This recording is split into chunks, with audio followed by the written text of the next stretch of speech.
Bonjour et bienvenue sur l'espace dédié au site mécaniqueuniverselle.net, le site qui se propose de démontrer que l'humanité évolue progressivement vers son ultime perfection. La paix universelle, la fraternité, l'unité, bref, tout ce qu'on peut imaginer d'un paradis, d'une planète qui aurait été euh,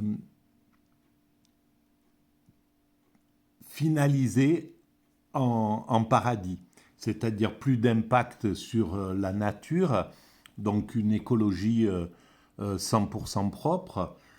Euh, voilà, plus de l'homme qui n'est plus un loup pour l'homme, donc un homme absolument inoffensif pour ses congénères. Et partout sur la planète, évidemment, la fin du racisme, de tout ce que nous connaissons aujourd'hui encore et qui décline de nos appartenances inférieures, nationales. Voilà, ça fait du nationalisme et la haine de l'autre nation à côté, etc. La religion, les appartenances religieuses qui peuvent engendrer des haines d'une autre religion. Alors, le spirituel sera toujours là dans cette finalité, parce qu'en fait la finalité est spirituelle, mais c'est une spiritualité universelle évidemment qu'on aura atteint, et en fait qui sera l'apothéose de l'ensemble de ce que les religions ont compris, pensé, parce qu'elles ont fait un travail considérable pour comprendre ce que c'est que le divin, le principe créateur, etc.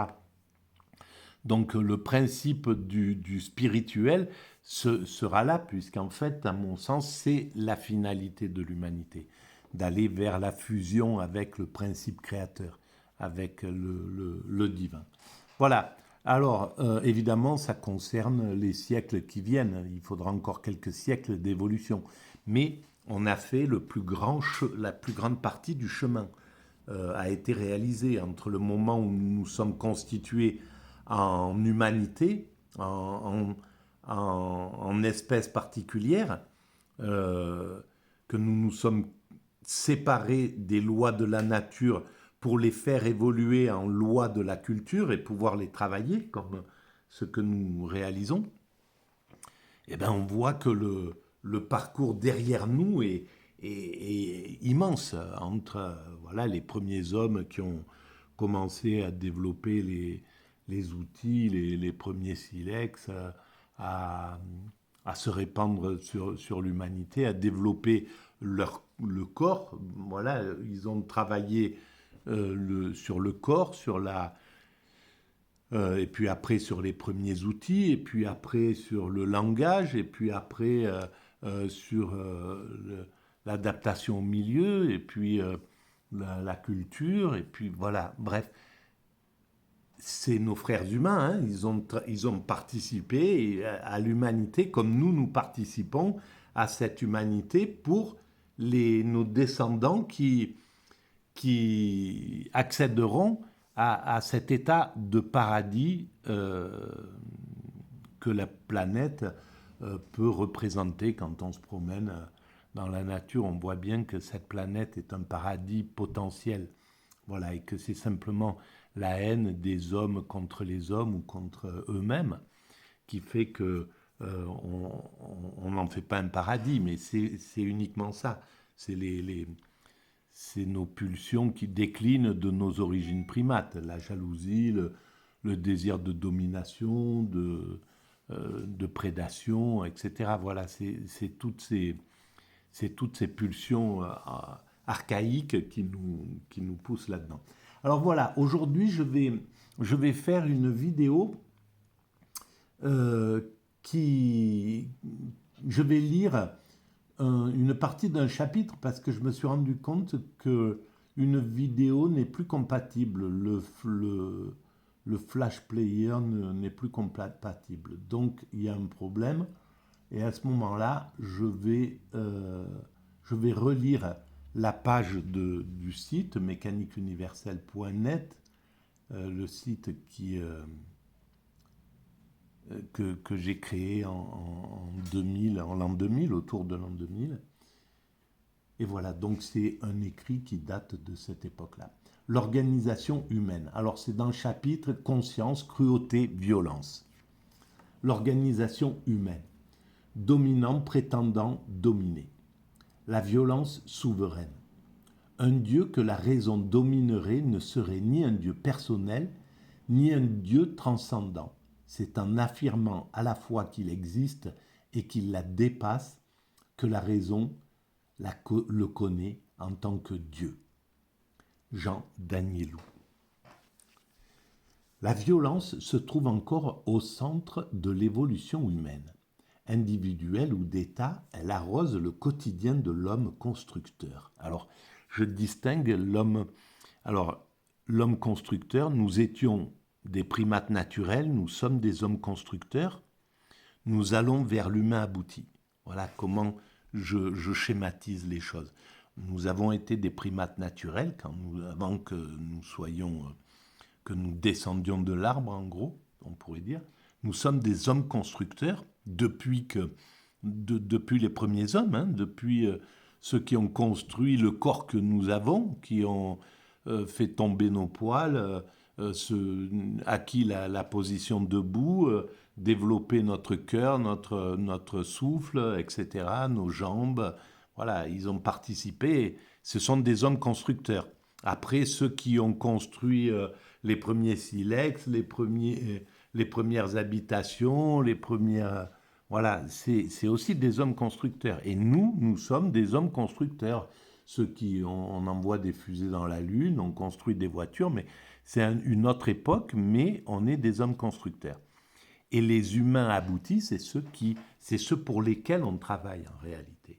Et pourquoi, on ne sait pas encore. On le comprendra dans quelques siècles. On aura compris qu'est-ce qui a créé cet univers, pourquoi nous sommes là, quel est le sens de notre présence sur cette planète. Alors, elle arrose le quotidien de l'homme constructeur. La brutalité, la violence, la brutalité avec laquelle les pouvoirs dits démocratiques font réprimer les manifestations populaires en est une preuve. Alors, j'ai écrit ça en l'an 2001. Voilà, c'est pour dire que l'artiste, son intérêt, c'est qu'il est d'avant-garde. Ses idées, il a une intuition qui... et puis, c'était déjà comme ça à l'époque. Il y avait le néolibéralisme, utilisait la violence pour s'imposer. Mais là, on voit à quel point elle est arrivée à un degré inouï, cette violence d'État, pour réprimer, en fait, pour ne pas changer, pour rester dans le statu quo, pour garder le principe oligarchique qu'elle impose depuis 30 ans à peu près, un peu plus, 40 ans. Donc, les leaders et le peuple, je continue. Alors, que je signale quand même, cette vidéo, je la fais pour pouvoir l'inscrire sur la mettre en remplacement de celle qui ne fonctionne plus. Je ne sais plus ce qu'il y avait sur cette vidéo. Et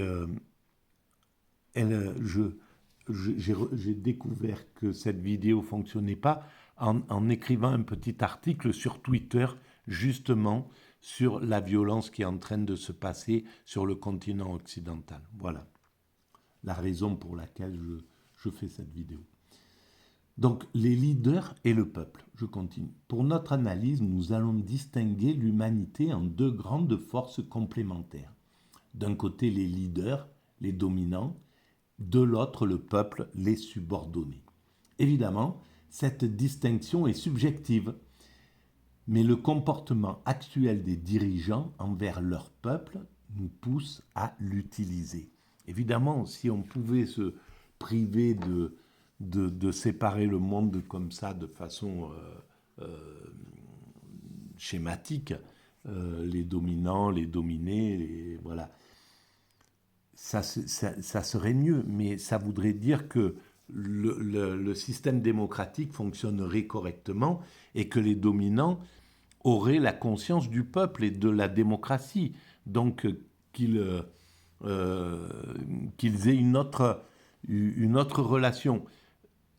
Je pense qu'on ne pouvait pas dire ça dans les années 60, 70, parce que le système démocratique était plus conscient, les dominants étaient plus conscients des valeurs démocratiques. Ils avaient fait la guerre, ils avaient une autre vision.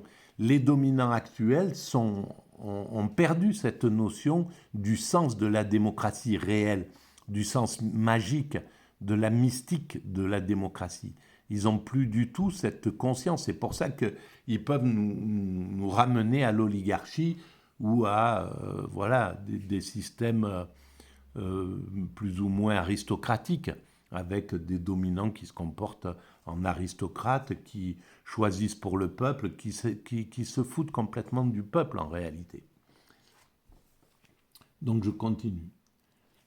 Si la démocratie assainit peu à peu le rapport dominant-dominé, ils sont loin d'être parfaits, ces rapports.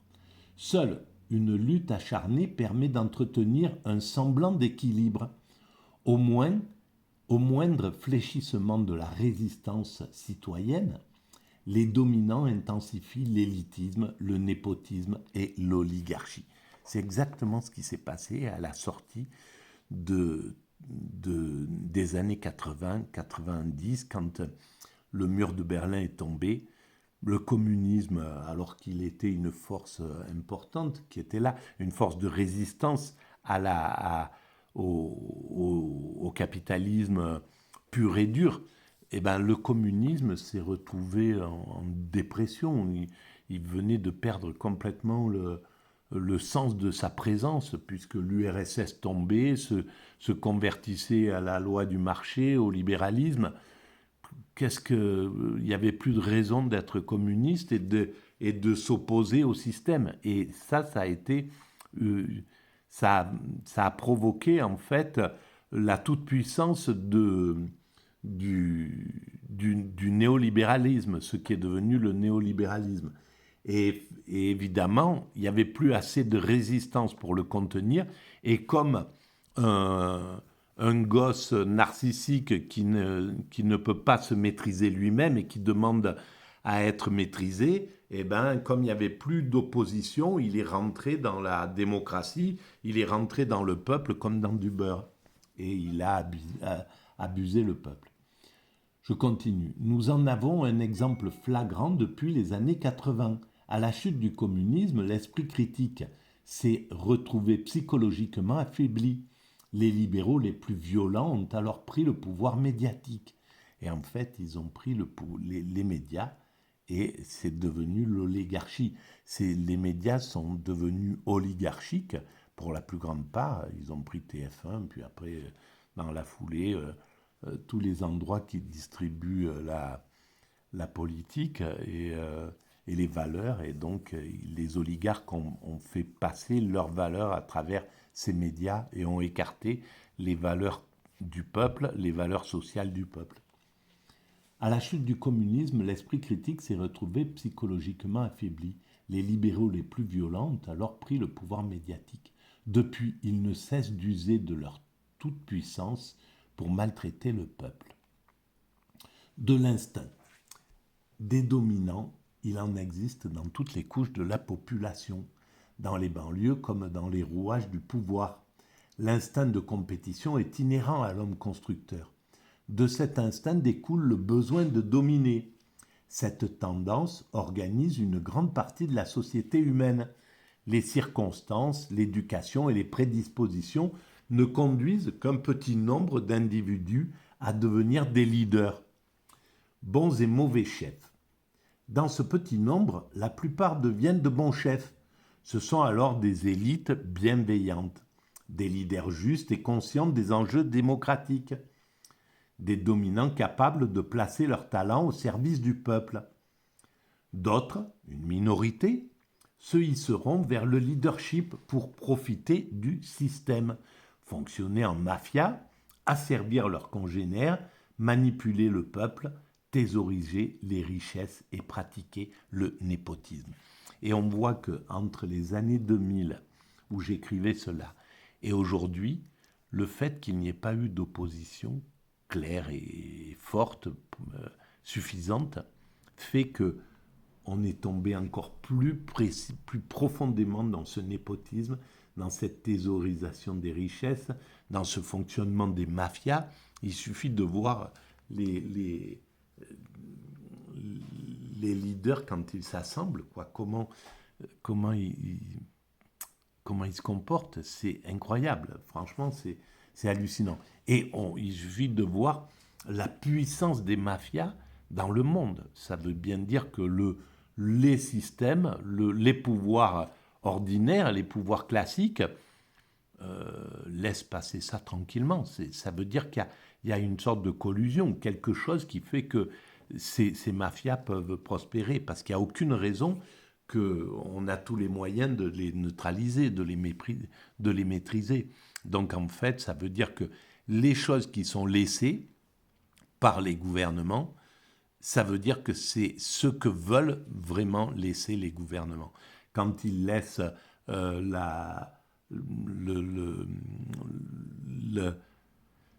l'économie parallèle aux banlieues, eh ben, c'est une décision vraiment, c'est des décisions des États. Quand ils laissent hier, il y avait un reportage sur les jeux en ligne.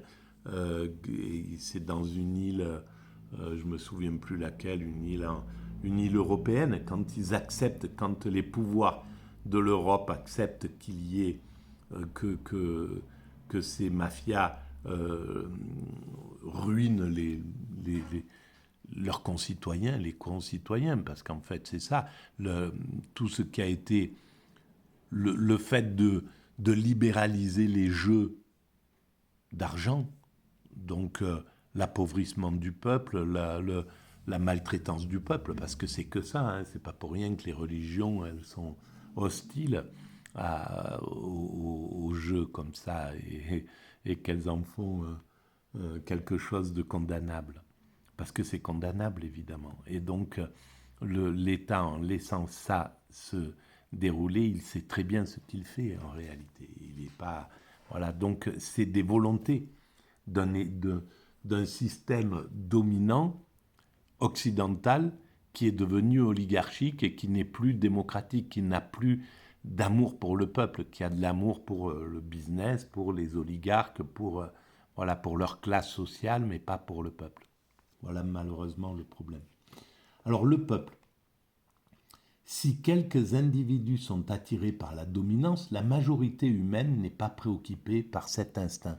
Le peuple n'a pas l'instinct de devenir un leader, de dominer, il veut être peinard, quoi, tranquillement. Alors évidemment, du peuple, il y a quelques individus qui essayent de se hisser pour rentrer dans le système dominant. On voit un Tapie, etc., Bernard Tapie, qui viennent du peuple, ils existent, ces gens-là. Mais ils se rendent d'ailleurs compte qu'ils ne font pas partie du club, parce qu'il y a quelque chose, on ne leur donne pas le pouvoir comme ça, quoi. Il y a un problème avec les dominants qui viennent du peuple. Ils peuvent rentrer à la marge du système. Les rappeurs qui deviennent millionnaires, ils rentrent dans le système plus ou moins, mais ils sont toujours regardés un petit peu à la marge. Ils ne rentrent pas complètement. Il faut plusieurs générations pour qu'ils intègrent l'élite, pour qu'ils intègrent l'aristocratie, en somme, des riches. Donc, alors, mais le peuple, et c'est pour ça que la démocratie, c'est pour ça que l'humanité a choisi la démocratie pour évoluer. Parce qu'en fait, les valeurs du peuple ne sont pas de dominer. C'est des valeurs d'humilité, des valeurs de fraternité, des valeurs d'amitié. Donc, si on était dans des vraies démocraties, l'humanité serait paisible, parce que la globalité du peuple est paisible. Elle ne cherche pas à se battre, elle ne cherche pas à dominer son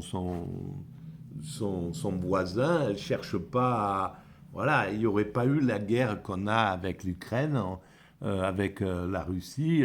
En Ukraine, il n'y aurait pas eu l'Irak, il n'y aurait pas eu... etc. On aurait essayé, on aurait travailler à amener la démocratie, mais par la bienveillance, par l'amitié, par l'amour, par la tranquillité, par la paix. On aurait convaincu les dictateurs actuels ou les dictateurs de l'époque, les Kadhafi, etc., d'évoluer progressivement vers ce système démocratique. Et ils l'auraient fait. Voilà, mais on n'aurait pas semé le chaos, la guerre, pour sortir derrière avec des chefs de guerre encore pires que le système précédent. Donc, il y a évidemment que les dominants n'ont pas de bienveillance par rapport au peuple. Et c'est pour ça qu'on a choisi la démocratie pour évoluer. Et que les dominants n'acceptent pas de la laisser passer, cette démocratie. Alors, la masse accepte volontiers de se laisser gouverner. Cette majorité forme ce que nous appellerons le peuple. Schématiquement, l'organisation humaine se compose encore ainsi. Un petit nombre d'individus utilisent le principe pyramidal pour s'affirmer et affirmer leur clan au détriment de la majorité des citoyens. Quand la démocratie sera effective, il en sera autrement. Ce petit nombre d'individus mettra son talent au service des peuples qui les ont élus. Et donc, ils auront une vraie vision démocratique. De la violence, l'agressivité comme moteur. De la nature de l'homme. La violence est la conséquence de l'agressivité. La cruauté en est sa perversion. L'agressivité découle de nos origines naturelles. Comme chez les autres primates, l'agressivité est naturellement plus prononcée dans le groupe dominant. Le monde des leaders peut être schématisé en deux grandes tendances.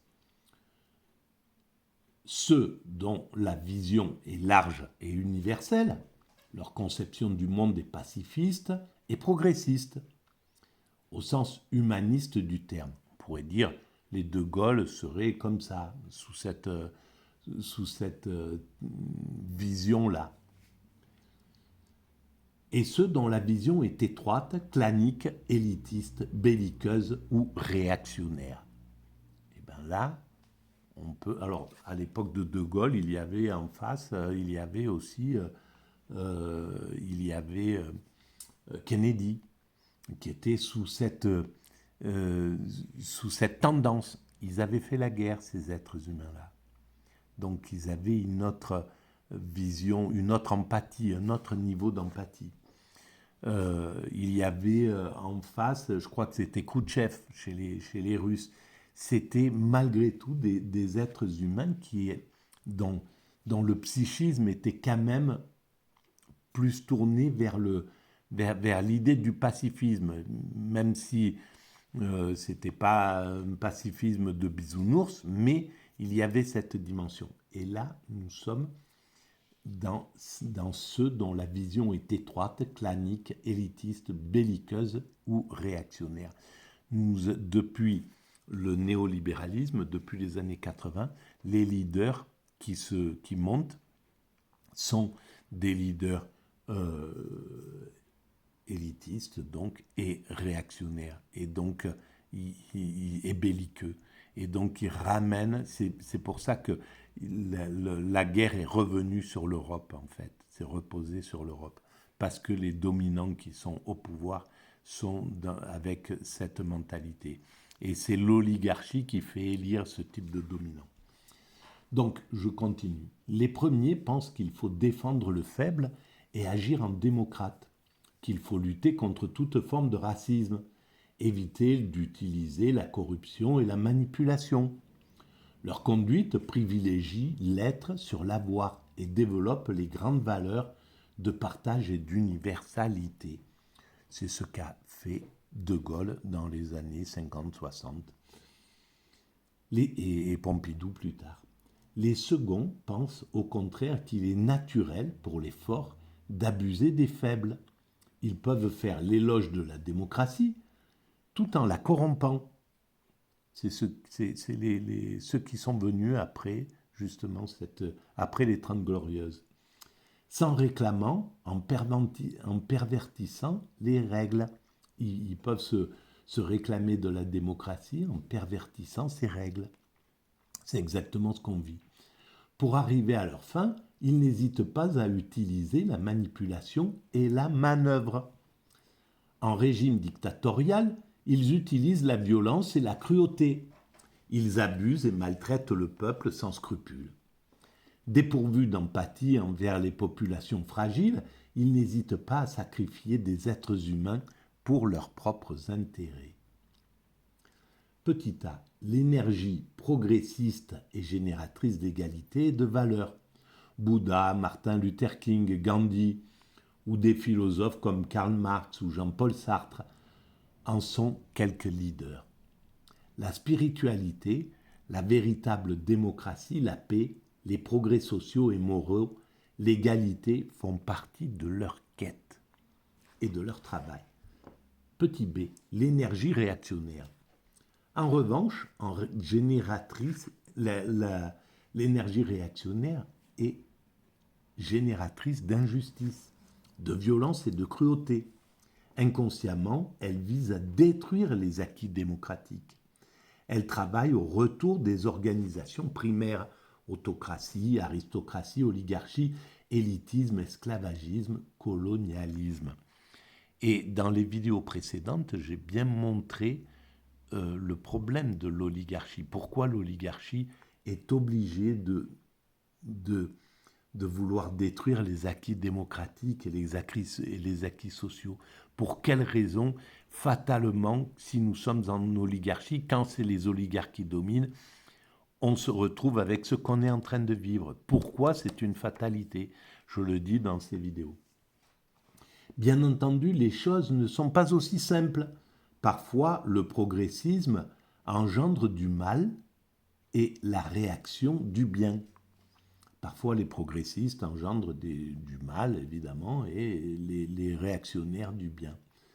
Et bien entendu aussi, selon notre philosophie, ces deux forces, bien et mal, construisent ensemble l'humanité. Donc on revient à cette idée que quoi qu'il arrive, même si nous sommes là en oligarchie et que l'oligarchie fait ce qu'elle veut, elle maltraite des hommes, elle fait tuer des types en Ukraine, elle écarte les choses entre les riches et les pauvres, elle écarte les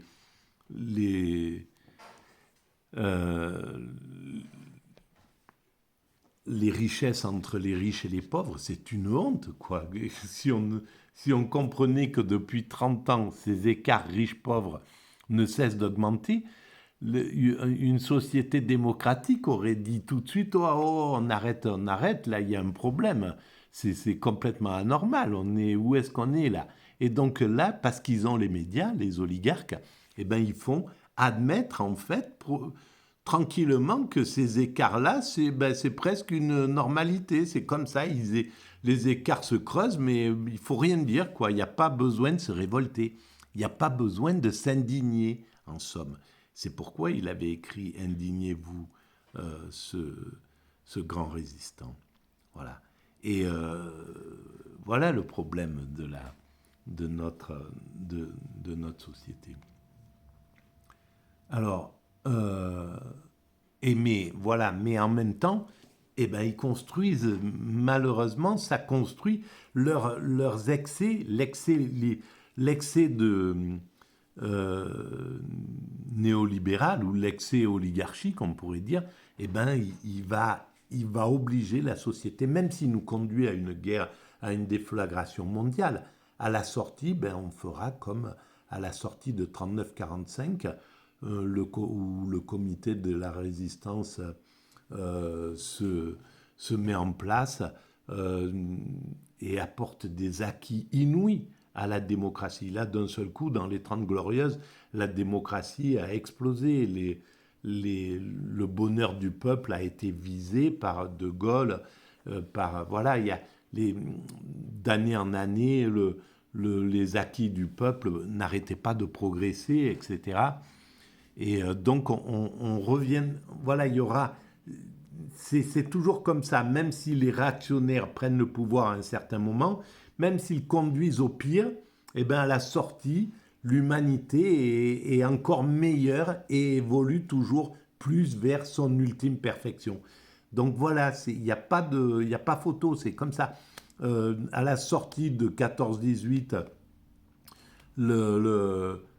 les hommes ont essayé faire la société des nations pour justement arrêter, pour que les nations puissent s'entendre entre elles au lieu de passer à l'acte et de partir à la guerre. Et puis ça n'a pas fonctionné, mais en 39-45, après les horreurs du nazisme, le pire qui pouvait arriver, ben là on a vraiment créé l'Organisation des Nations Unies et les crimes contre l'humanité, etc., etc. Donc de ce pire est né le meilleur. Malheureusement, c'est comme ça. Voilà. Alors donc là, actuellement, les oligarques sont au pouvoir, ils nous amènent à la guerre parce qu'il ne faut pas croire que les méchants sont les Russes ou les BRICS et que les gentils ce sont les Américains et les Occidentaux et l'OTAN. C'est une grosse erreur de penser comme ça. Voilà, les, c'est beaucoup plus, il y a beaucoup plus de complexité que ça dans les choses. Voilà. Ça passe au-dessus de la propagande. Voilà. Alors, bien et mal construisent ensemble l'humanité. Leur affrontement entraîne peu à peu notre espèce vers sa perfection. Mais pour qu'il y ait progrès, les énergies novatrices doivent surplomber les énergies réactionnaires. Les progressistes doivent toujours être un peu au-dessus, au fond, même s'il y a des moments de recul.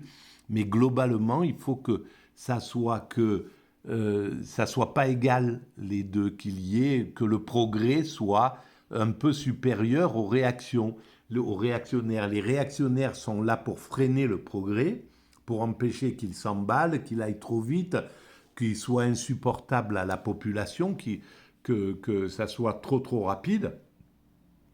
Mais il ne peut pas avoir le pouvoir. Quand il a le pouvoir, on tombe, on arrive à l'époque du nazisme.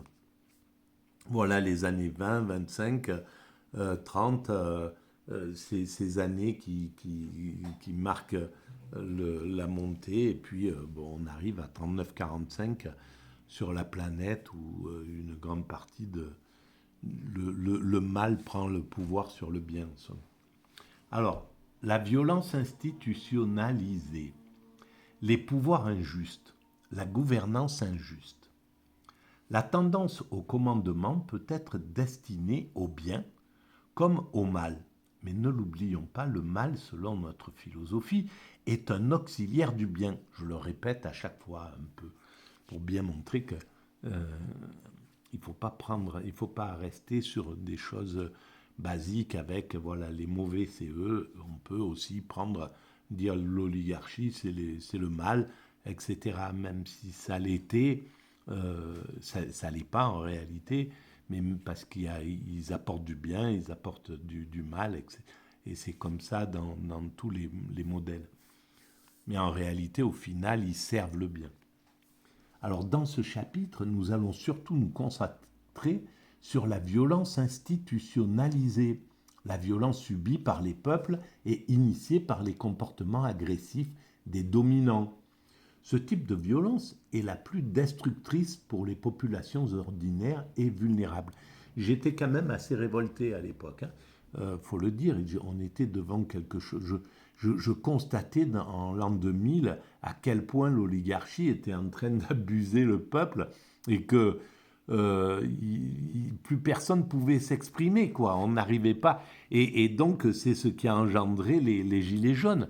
Le peuple souffrait, je le sentais dans ma chair, cette souffrance du peuple. Je voyais bien que le peuple était maltraité et qu'il ne pouvait même pas s'exprimer, qu'il était battu et qu'il était obligé de se taire parce qu'il n'accédait pas aux médias, il n'accédait pas aux... Il était vraiment méprisé pendant ces années-là. Il faudra qu'elles soient bien analysées pour les comprendre. Je les analyse sur la mécanique universelle, mais ça mérite vraiment une réflexion profonde. Et donc, forcément, ça a conduit à l'explosion des Gilets jaunes. Il n'y avait pas. C'était soit la dépression et le peuple qui meurt, quoi. Hein, que si on maltraite un être humain et que on lui laisse même pas la possibilité de se révolter, ben il sombre dans l'autodestruction. Donc il y a bien, c'est bien ce qui se passait à cette époque-là. Et donc la révolte du peuple a été une bénédiction, c'était légitime. Voilà. Alors je continue. Euh, la violence des systèmes, donc mercantiles ou paranoïaques, ces dominants sacrifient invariablement des êtres humains. Intuitivement, ils répriment la critique par la force ou la manipulation. C'est ce qui se passait à l'époque. Ils développent alors un sentiment de toute puissance et d'impunité. Et ils étaient dans cet état-là, de toute puissance et d'impunité. C'était hallucinant. Comment voilà, le symbole, c'était les carrés VIP. Voilà, et les mecs, ils- enfin, c'était quelque chose d'hallucinant, quoi. Et, euh, et les jeunes, même les révoltés, justement, les rappeurs, ils singeaient ces types-là. Ils voulaient rentrer dans le modèle. Ils voulaient être assis derrière une Mercedes-Benz. Ils voulaient faire exactement comme ces oligarques, comme ces types, même ils le contestaient. Donc c'était incroyable. Et c'est pour ça que le système laissait passer complètement ces types-là. Parce qu'en fait, il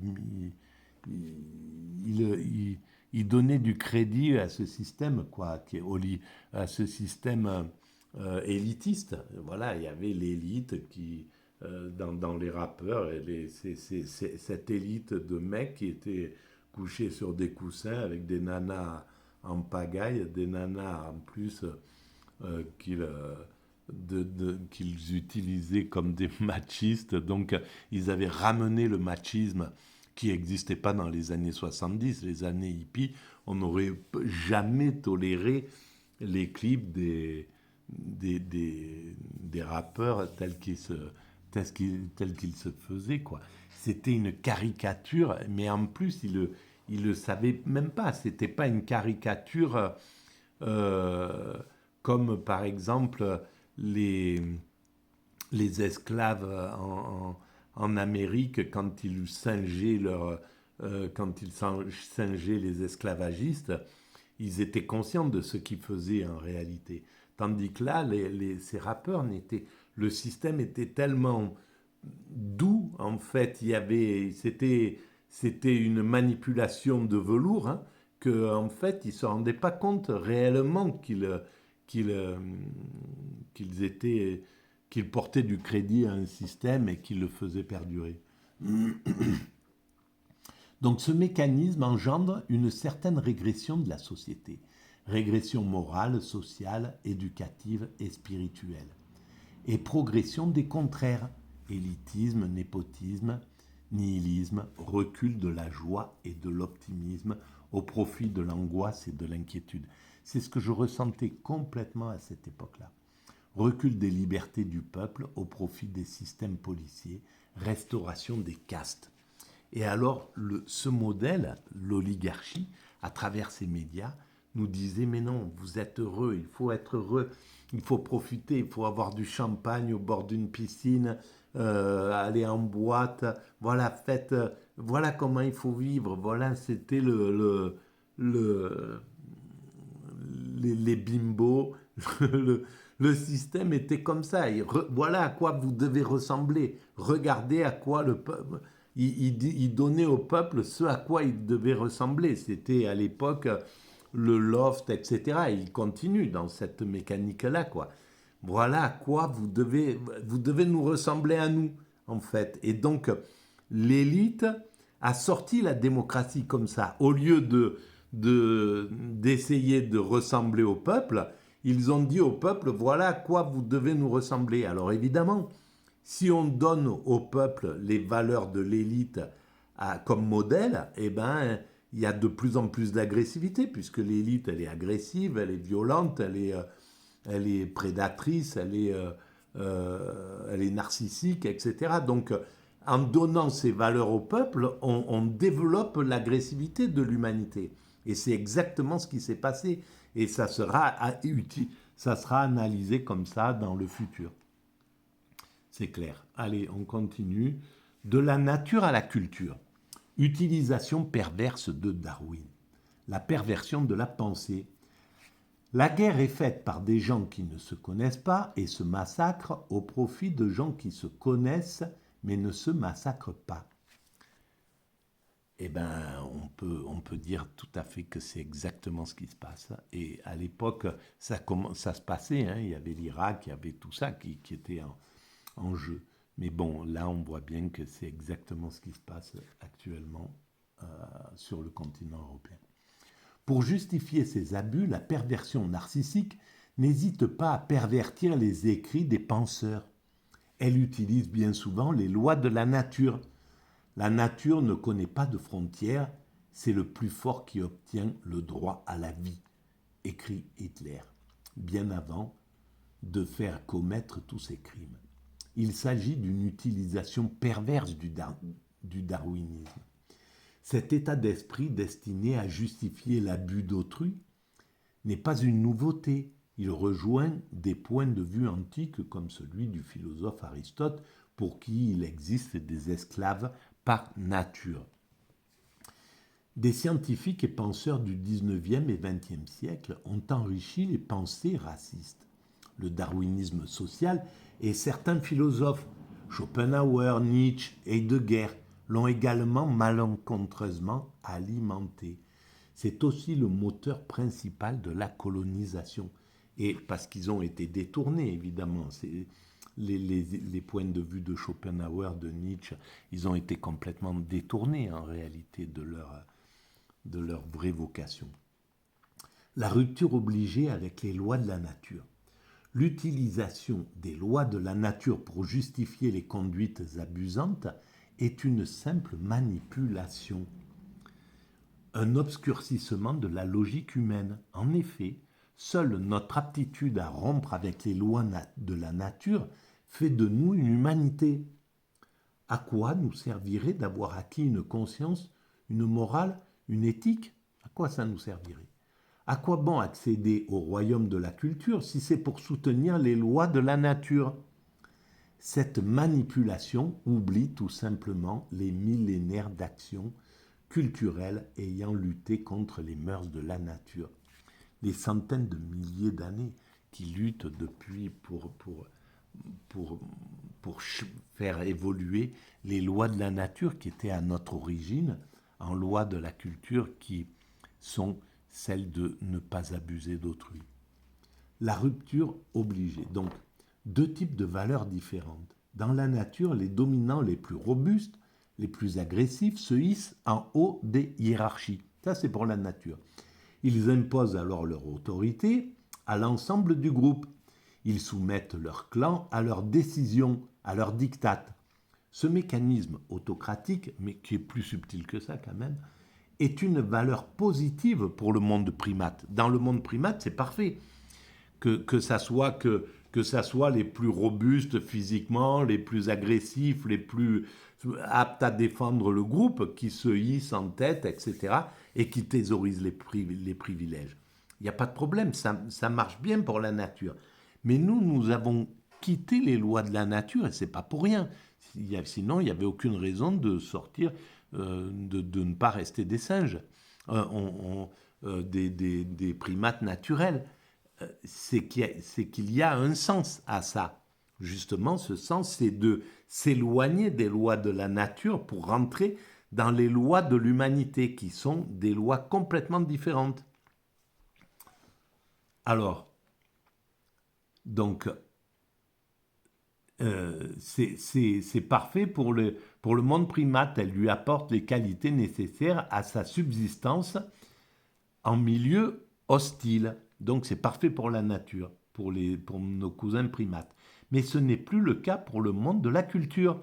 C'est d'ailleurs pourquoi nous qualifions l'autocratie abusante d'inhumaine. Voilà, et la dictature d'inhumaine qui est l'autorité d'un groupe sur l'ensemble du monde. Mais ce n'est plus le cas.